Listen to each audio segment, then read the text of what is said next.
Ladies and gentlemen, YouTube, all people around the country that's listening to this channel, we have breaking news. And for all the Miami Heat fans, we have our star, Giannis Antetokounmpo, is a Miami Heat. We got this and more coming up on the WD Sports Lounge.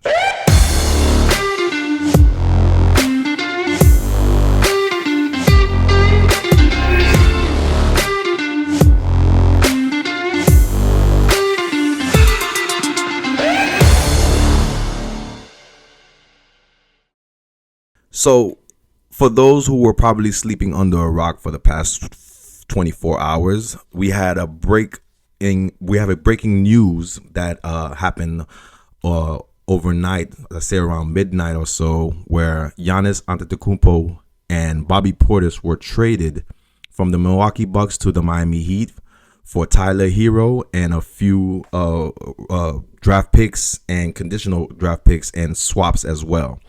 Further details will soon be coming soon. We'll probably make another video basing on these details, but this video specifically is just more of a rant and a kind of gloat type of thing, because I, for one, will let y'all know here on the WD Sports Lounge that I am a die-hard Miami Heat fan. If you probably looked at the videos that's been made over the past year, I've talked about the Miami Heat a couple of times, especially when they became the Heatos and certain things. And then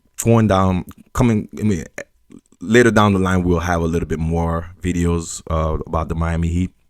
But we're definitely talking about this big blockbuster trade that was pulled off. And as far as Heat fans go, we're not surprised. We're not surprised at all, because this is Pat Riley. This is the Godfather. This is the guy that's been doing this from the moment he stepped to a Miami Heat arena in 1995 when he left the New York Knicks. Oops, did I say that? My bad. Congratulations to the Knicks. Y'all won the championship. I kind of was low-key rooting for y'all because I really wanted a team from the East to win. And I also wanted to see the New York Knicks win a championship, because it's been a drought. They haven't won one since 1971 or 71-72 season or 72-73 season. But I know it's been 52 years since they've won a championship, and I'm happy that they have.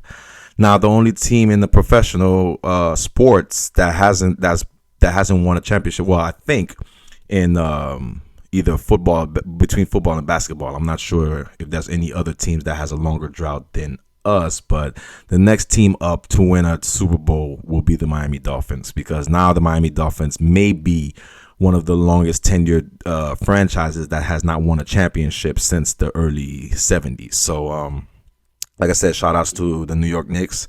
And let's get to this trade real quick. So I've been listening to a lot of our constituents, a lot of YouTubers, personnels, even the guys on ESPN and stuff. And I'm hearing a lot of negative talk about Giannis coming to Miami, and only for the simple fact because of the haul that I guess that we gave away for Giannis, and based on what the team is at the moment, everybody's already coming up with their assumptions, their analysis, their Nostradamus predictions that things are not gonna happen and stuff like that. And and I think it's a biased thing. I think it's really, really biased when it comes to the Miami Heat, because like Stephen A said earlier, we have everything. Miami has everything. They got the sunshine. They got the girls. They have the beautiful beaches. They have the tax-free. There's no state taxes over there. It's just everything that you can think of as paradise. But I'm gonna be the one to tell y'all straight up, from a person who's lived in Miami for most of their lives, it's not what it's all cracked up to be. It looks like, as everything is a facade in life, a lot of things that looks good on the outside is not always good on the inside. So yeah, a lot of the amenities that people love about Miami are true. You know, it is paradise. The weather is fine, but there are a lot of things in between the cracks that you don't see, that they don't talk about. So the city is not all it's cracked up to be, but it is what it's advertised to be. You know, and I feel like that puts a target on us to be ridiculed and stuff like that. So I say that because, like I said, there's been a lot of pushback, negativity about Giannis being traded. They said it took too long for Giannis to get traded. Oh, he's being traded to a team that's not, because he's being traded there, the team is not a contender anymore, or, you know, based on who he's played with, he's done this, he's done that. Scap, I'm talking to you, but shout out to you, Scap Attack. I listen to your content, but yeah, I want to push back on that a little bit. You know, I mean, it's okay.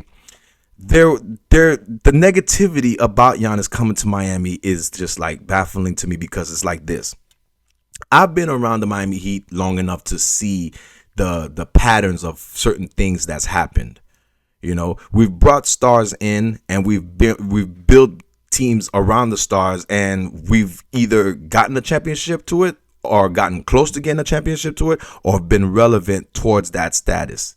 And right now with Giannis, they're saying that certain people are saying that because we gave away too much. Now we have all these bigs, but we don't have any shooters and stuff like that.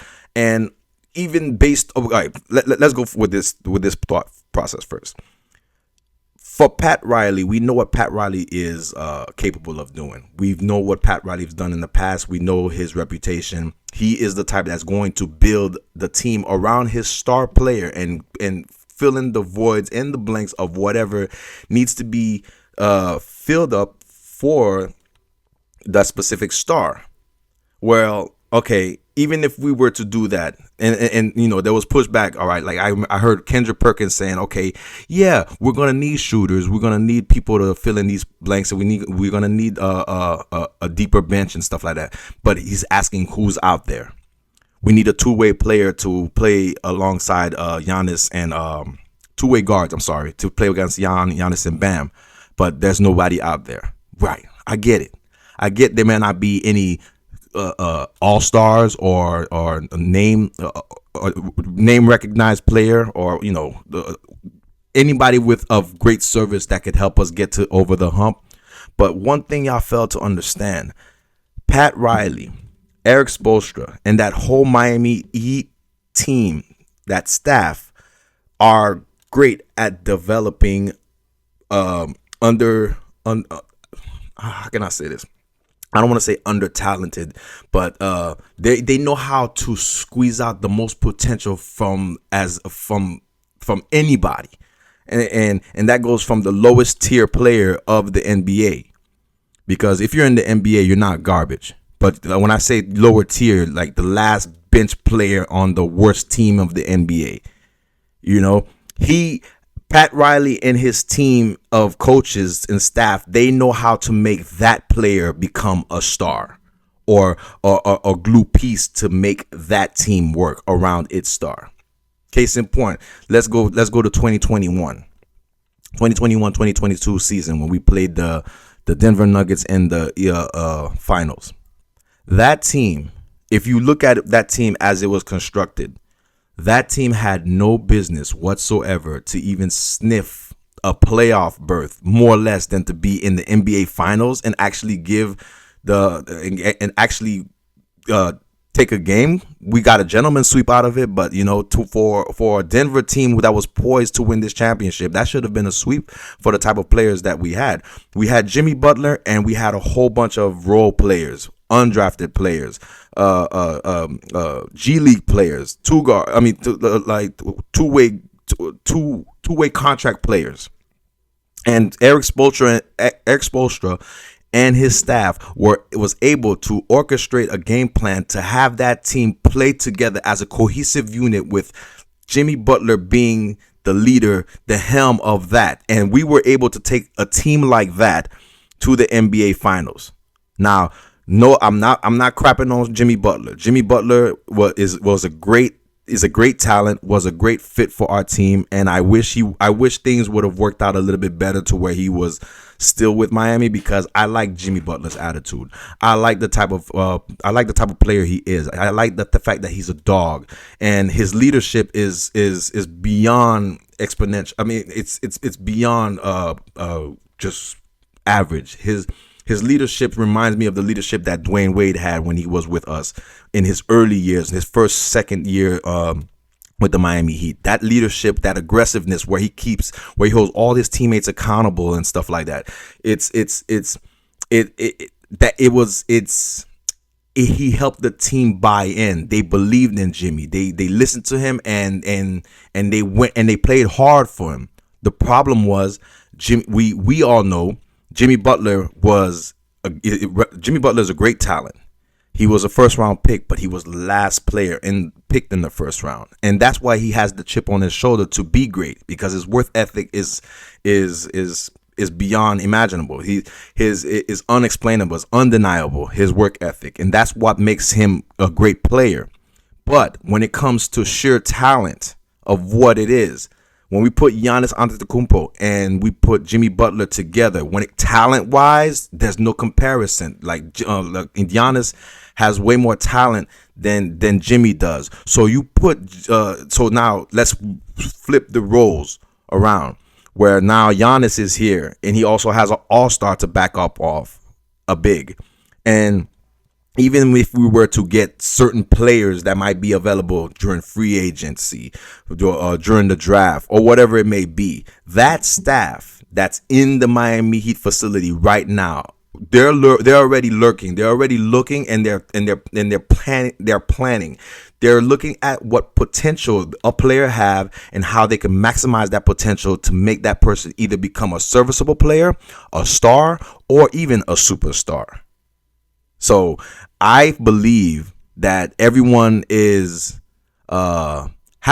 somewhat of a bias towards Miami, and I think they're not looking ahead of time. They're reacting in real time by saying, "Oh, just because you got Giannis coming to the team doesn't mean the team is going to be great," and all that stuff. Nah, stop it.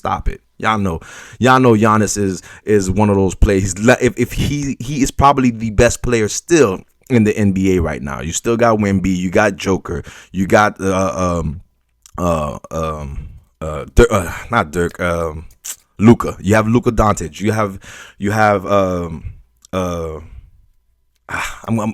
I'm drawing up blanks here right now, but you get my drift. There's a lot of players out here that are really great. They're superstars, so to speak. And that was another thing that I was talking about. And they were talking about, oh, nobody wants to see, I was listening to Fearless and Jason. Shout out to Jason Whitlock and Fearless, those guys. And then they were saying something about that he's not interesting to watch. Yeah, I get that, but at the same time, that's what I think marketing is good for.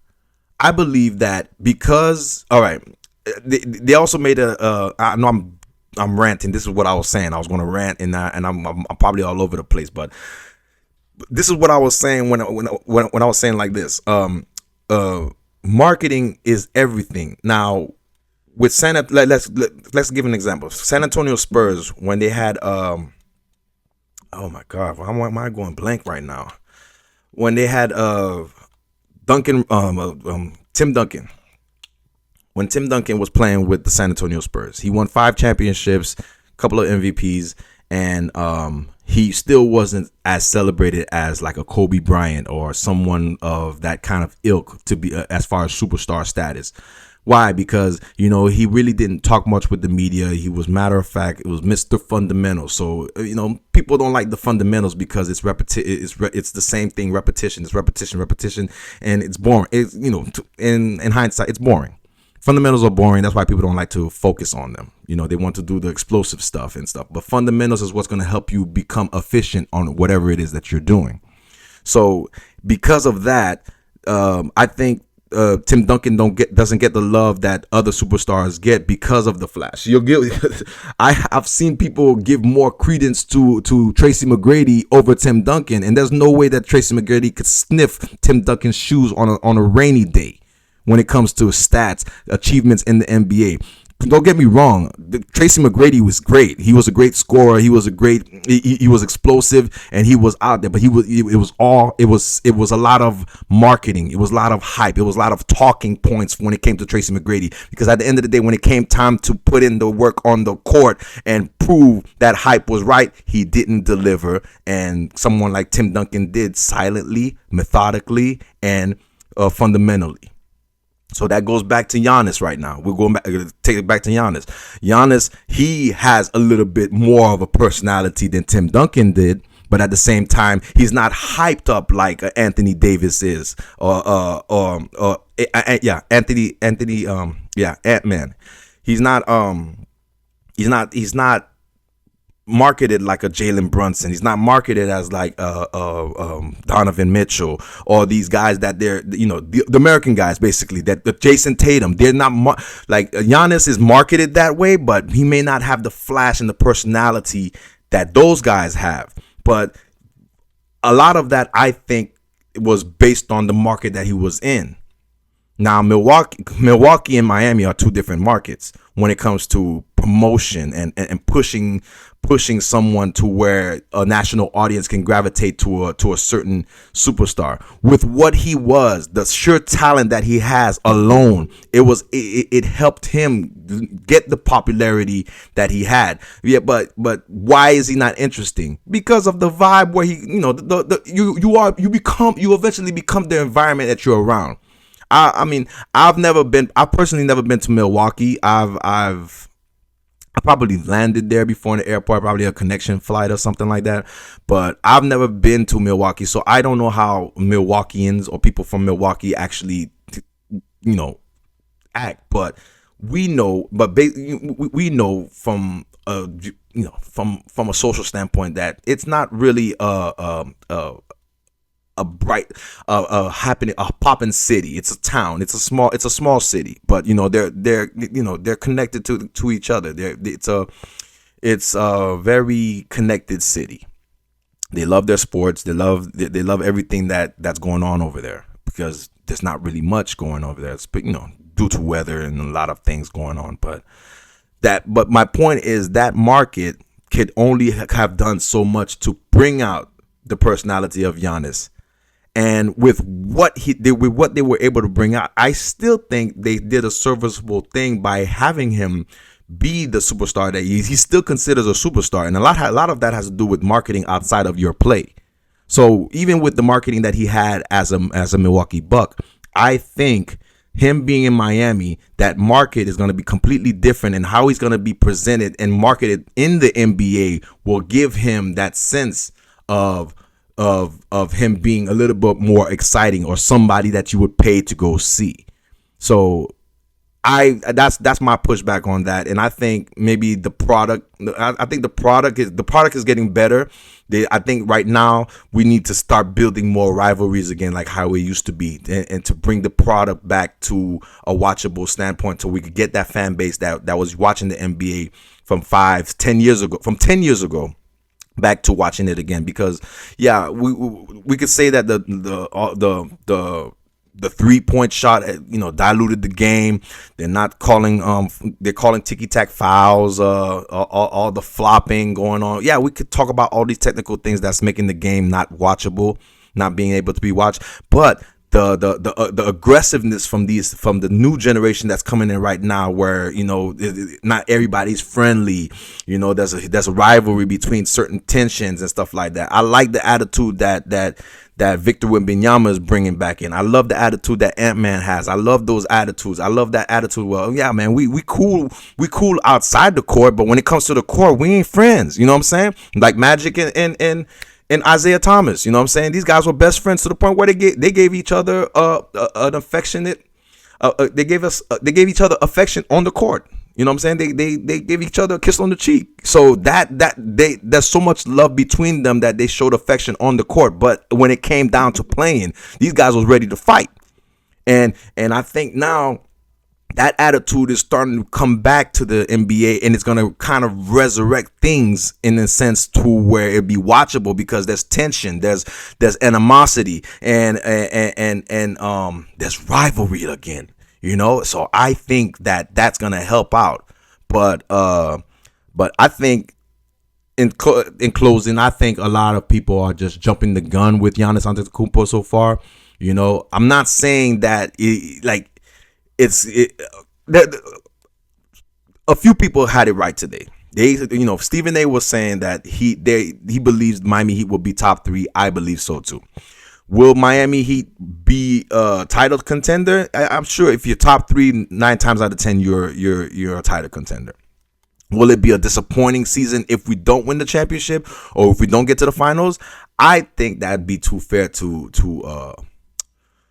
predict right away, because like I said, we don't know how the team is going to look like as orchestrated on paper right now. Yeah, it does make us relevant more. We are going to be more talked about. I think we'll probably get a Christmas slot this year, and I think we're going to get more national slots. And I don't think it's going to be a play-in walk into the playoffs this year. I think Giannis being a part of the team with whoever they're going to plug in is going to be top 3. It's going to be a threat to the New York Knicks and the Boston Celtics. And if we can get past those two teams, I definitely can see the Miami Heat in a situation defeating a Western Conference team in the finals, whether it be OKC or San Antonio Spurs, all depending on how that team is orchestrated. But in the meantime, I think overall it's just a bias against Miami. I think because there's sunshine weather and everything is so great in Miami, there's like, why do you deserve a superstar too? Why do you want all our superstars? Why does superstars always go to Miami? The same reason superstars want to go to New York Knicks. Same reason why they want to go to the LA Lakers. Same reason why they want to go to the Chicago Bulls. The same reason why they want to come to Miami Heat. Same reason why they want to go to Golden State. Let's call it what it is. Large markets sell. Yeah, I mean, I hate to say it like that, and it sucks for the people that are in the small markets, because I am the people. I am part of the people. I am a consumer, just like everybody else pays their bills and they pay for the ticket to go watch a game or to watch their favorite player play. I am that people too, so I feel for them as well. But when it comes to business and marketing and trying to get customers outside of the small cities to actually watch the product on TV, they have to advertise what's pretty. It's sorry to say it, but it's show business. Show business love pretty things. They love pretty things and chaotic things. So it's two things that has to happen. The storyline has to be chaotic, and who's doing the winning or being displayed from a championship perspective has to be pretty. It has to be the Lakers and the Knicks. It has to be the Celtics and the Lakers. It has to be Miami Heat and Golden State. It has to be something flashy. You know what I mean? So I think now with Giannis being in Miami, it's going to help that popularity grow even more. And I believe people will be interested to watch Giannis play, because Giannis is a good player. He knows how to play. He knows how to electrify a crowd. And the Miami crowds, when they know they have a superstar that they could come in and watch, no matter how much those tickets cost, they come out. They show up. They may not show up on time, but they're going to show up. And we're going to show up with our pots, and we're going to show up with our pans if we do win a championship. So I just feel like I said, it's a biased thing. I think people just don't like to see Miami have superstars, but well, I'm sorry. As long as we have Pat Riley as our fearless leader, the Godfather will sit back on his chair, twiddle his thumbs, and tell every player in the NBA, I have an offer that you cannot refuse. And when he talks like that, Pat Riley, the Godfather, will let everyone know that the NBA belongs to me and I run the show. So the players that came and the players that went, it's not that I whiffed. I made sure I calculated. For the past 5 years, I wanted Giannis Antetokounmpo. And now I have him. And there's nothing else that anyone can tell you. So I gave him an offer that he cannot refuse. And that's why he's in the Miami Heat. And that's why the Miami Heat, as long as the Godfather sits on the throne, there's nothing that the Heat cannot accomplish or conquer. Let me know if y'all what y'all think on the comment section. Like, share, subscribe this video, push it in the algorithm if y'all like what we were talking about. We're gonna get more into the season, the NBA and sports talk as free agency creeps up in. We're supposed to be having the draft, if not today, tomorrow or something. But we'll definitely be more intertwined because this was breaking news, and this changes a lot, especially in the East, because the East is going to be a beast. And there's a lot of teams that's going to be rising. The Wizards are going to be good. The Pacers should be good again with Tyrese Halliburton hopefully coming back. But the Celtics are going to be 100% with their two guys, Jason Tatum and Jaylen Brown. You still got the defending champions, the New York Knicks. I think I mentioned the Washington Wizards already. They got Trae Young and they have Anthony Davis. It's gonna be. You got the Hornets, the young Hornets, along with LaMelo Ball, and the Detroit Pistons, the Cleveland Cavaliers. The West is the East is going to be a difficult. I think the shift of power is going to go to the East now. And that's going to spell a lot of problems for certain people or a certain individual that's probably going to go back. That's going to try to go back to Cleveland. But that's another story for another video. I think I've rambled enough. Just make sure you like, share, subscribe this video, and we'll catch you on the next video. Ladies and gentlemen, Giannis Antetokounmpo is with the Miami Heat. Stand up, Heat Nation. Stand up. This is the WD Sports Lounge. Till the next one.